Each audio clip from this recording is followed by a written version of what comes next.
So the chapter is that last leaf we have already started. In previous class we have read half of the chapter almost.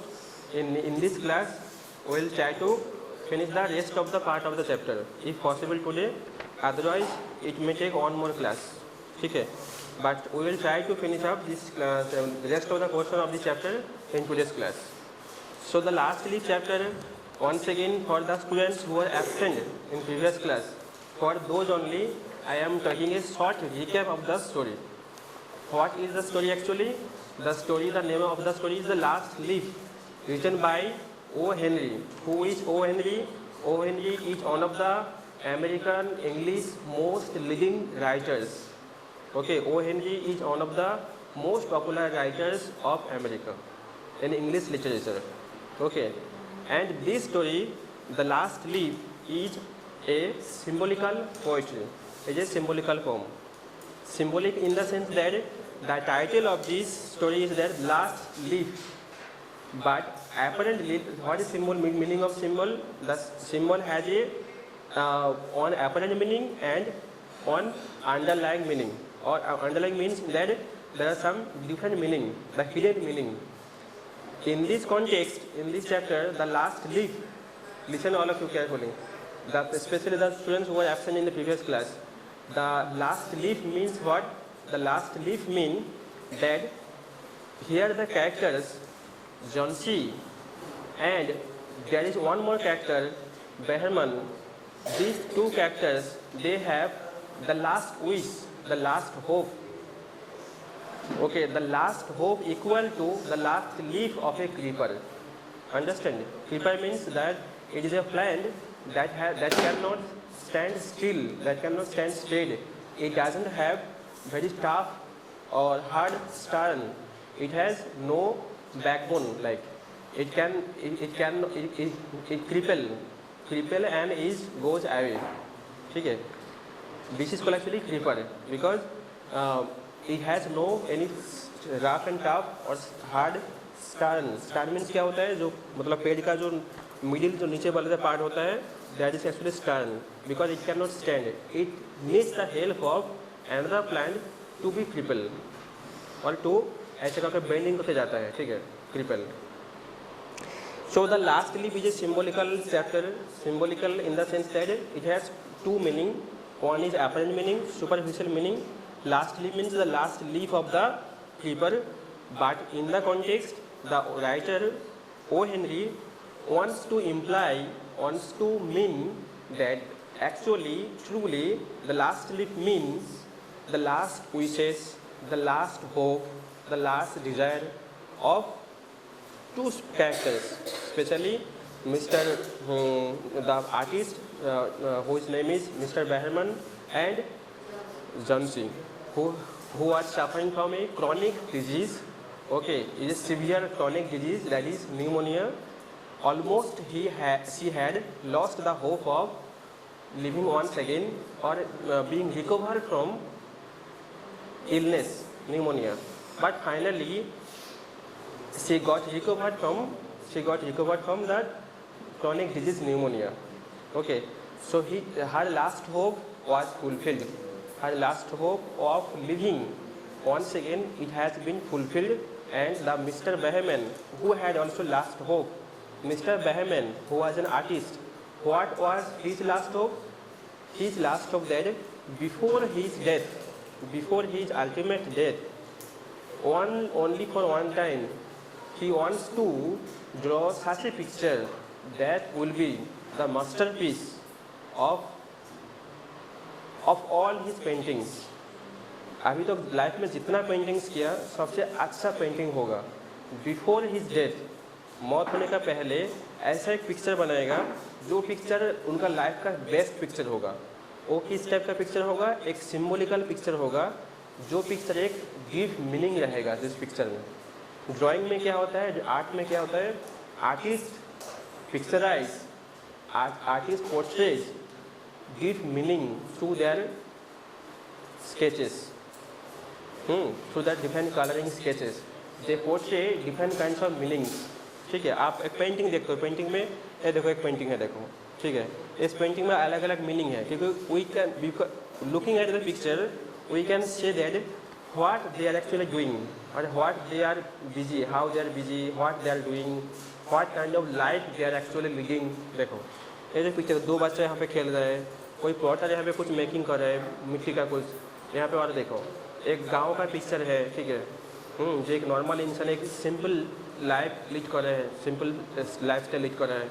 वहाँ पे एक metro city देखो, एक metro जा रहा है और यहाँ पे कुछ पेंटिंग कर रहा है देखो, ठीक है। एक बच्चा खेल रहा है। तो this actually shows different kinds of picture help us to create different kinds of thought in our mind, understand. तो ये हो गया आपका ओवरऑल सिम्बोलिकल चैप्टर का मीनिंग और ओवरऑल द चैप्टर आइडिया। बाकी आपको स्टोरी देखना है इन डिटेल में, समझ रहे हो। तो पहले symbolical meaning clear, symbolical meaning clear. One is apparent meaning or superficial meaning and another is the underlying meaning. मतलब जो hidden meaning है, that is actually symbolical meaning in this sense. ठीक है। How many characters are main characters in this chapter? 3 characters. 2 friends, their names are John Sui and John C, and the old man who is also artist, whose name is Mr. Behrman. And symbolical poem in the sense that they have, all these characters have the last hope equal to the last leaf of a creeper, of a plant, last leaf. And in this chapter, the most important season is autumn, because we know that in autumn season, most of the leaves of all trees started to set down, started to fall down, because autumn is the season of maturity. In the season of autumn, all the fruits, leaves, they reach to their maturity level, highest maturity point, so that they cannot stick with more with the trees. They have to fall down. जितना भी fruits है, जितना भी leaves है, उसका last जो maturity level वहाँ तक पहुँच जाता है और वहाँ पे ज़्यादा टाइम रुक नहीं सकते हैं, नीचे गिर जाता है, क्योंकि it has been too much ripen. इतना पक गया और पेड़ में नहीं रख सकता है और नीचे गिर जाता है। लीव्स इतना येलो हो गया, राइप हो जाता है धीरे धीरे, वो वहाँ पे स्टिक नहीं रह पाते, नीचे गिर जाता है। बिकॉज इन स्प्रिंग टाइम एक किड्स का लाइन है ना, याद है किसी को?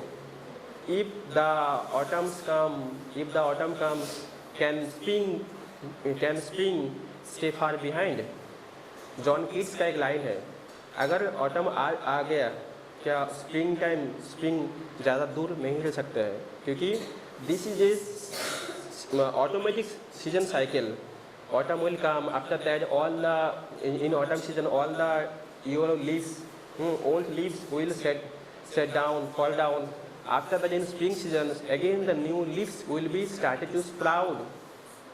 The small leaves, new leaves, twigs of the trees, new green पत्ती फिर से start होगा, फिर से grow up होगा.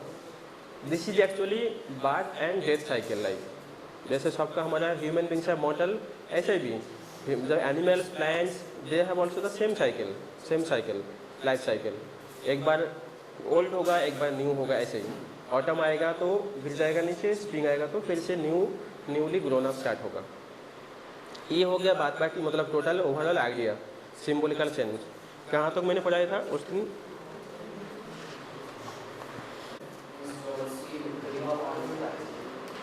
सॉरी, बोलो फिर से. क्या बोला?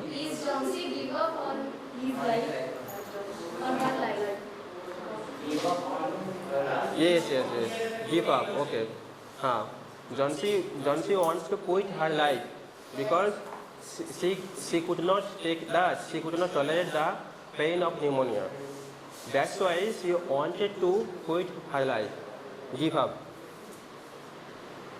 All right, said Johnsy. Finish your painting soon, for I want to see the last leaf fall. I am tired of waiting. I have to die. So let me go away peacefully like one of those poor tired leaves. ठीक है, जैसे जिस तरह से autumn season का जो leaves गिर जा रहा है वन बाई वन, इस तरह से मैं भी ऐसे दुनिया में ऐसा बहुत गरीब इंसान without treatment, without being treated, without receiving medical treatment, they have to quit the life. इस तरह से मैं भी एक गरीब इंसान हूँ, तो मैं भी ऐसा मरना चाहता हूँ जिस तरह से ऑटम्स का लीफ 1 by 1 शेड हो रहा है, तो मैं भी इस दुनिया से चला जाना चाहता हूँ। तो try to sleep said Sue, I have to paint an old miner, I will call Behrman up to my bed to be my model. Miner क्या होता है? जो माइन में काम करते हैं, ठीक है। सबसे मतलब एक through the picture she wanted to portray the life of a ordinary human being who is poor and who is managing his life by hard by working in a mine। Coal mine जैसे होता है ना, नीचे से कोल ऐसे लेके आते हैं, ठीक है। तो ये रिस्की जब होता है, सुई actually wanted to draw the picture of a miner who works in a mine and he spent his life by working hard. So she wanted to take the help of the old experienced painter whose name is Mr. Behrman. She rushed down and Behrman leaped on the ground floor and painted the masterpiece, but had remained a dream. He was 60-year-old painter. His lifelong dream was to paint a masterpiece, but had remained a dream. 60 years. अभी आपको इस mister Behrman जो old painter है, experience painter, उसका life as कितना है? 60 year. उनका life का ड्रीम क्या है? What is his life? What is the dream of his life? To draw a picture of such kind of picture that will be the best picture of his life. That is called masterpiece. She poured out her worries to Behrman and she told him how Johnsy was convinced that she would die when she last lived all. मतलब मैंने बोला, क्योंकि मैंने पहले बोला था all of them means Sui, Johnsy and the old experienced painter whose name is Mr. Behrman, they all live in the same apartment, ठीक है, same apartment, but in different floor, लेकिन in same apartment। जो flat होता है ना, जैसे अलग अलग स्टोरी होता है, अलग अलग फ्लोर होता है, अलग अलग फ्लोर में जाते हैं, लेकिन एक ही अपार्टमेंट में जाता है तीनों। तो actually we can say that they are actually neighbour to each other. So Sue actually fail to convince Sui actually failed to convince that Johnsy that there is no connection, that when the last leaf will fall and you will die. This way Johnsy is actually thinking, but Sui has already tried to convince her that there is no realistic connection between falling of the leaves and your death। ऐसा कुछ connection नहीं होता है, leaves fall होगा, आप मर जाओगे, उस टाइम ऐसा क्या?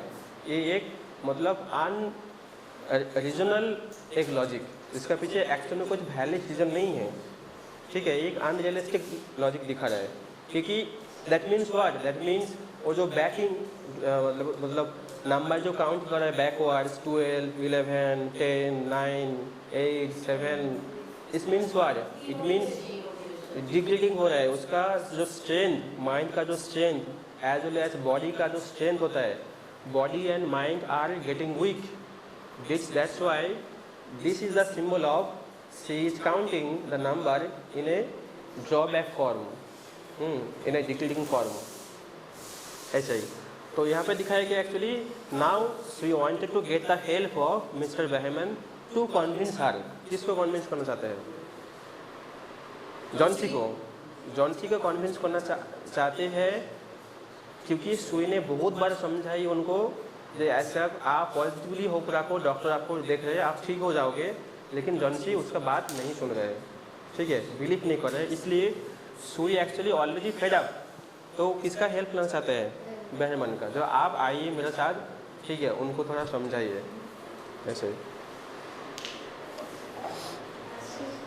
ये क्या बोला देखो, इज शी स्टूपिड? क्या वो स्टूपिड है क्या? Asked Behrman. How could she be so foolish? इतना बुद्धू कैसे हो सकता है? She is running a high temperature complain सो।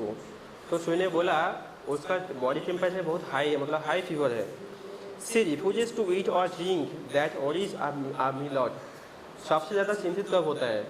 आपने कभी देखा हॉस्पिटल्स में जब पेशेंट खाना पीना छोड़ देते हैं, डॉक्टर और पेशेंट पार्टी सबसे ज़्यादा टेंस उस टाइम में होता है, क्योंकि जो खाना पीना नहीं खा रहा है आप कब तक बाहर से खिलाओगे उसको, मतलब थ्रू सलाइन कैसे दोगे, कब तक चलाओगे ऐसे, एक्सटर्नल लाइफ सपोर्ट आप कब तक चलाओगे, जब तक उसका खुद का एफर्ट नहीं है, मतलब खुद ऐसे गिव अप कर दे रहा है, छोड़ दे रहा है, और बाहर से फोर्सफुली मेडिकल टीम कितना टाइम सपोर्ट देगा, नहीं दे सकता है।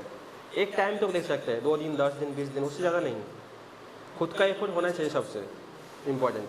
तो सुई एक्चुअली बेसिकली ओरिजिन इसलिए because Johnsy has high temperature and at the same time she is wrongly motivated and demotivated herself and she has left the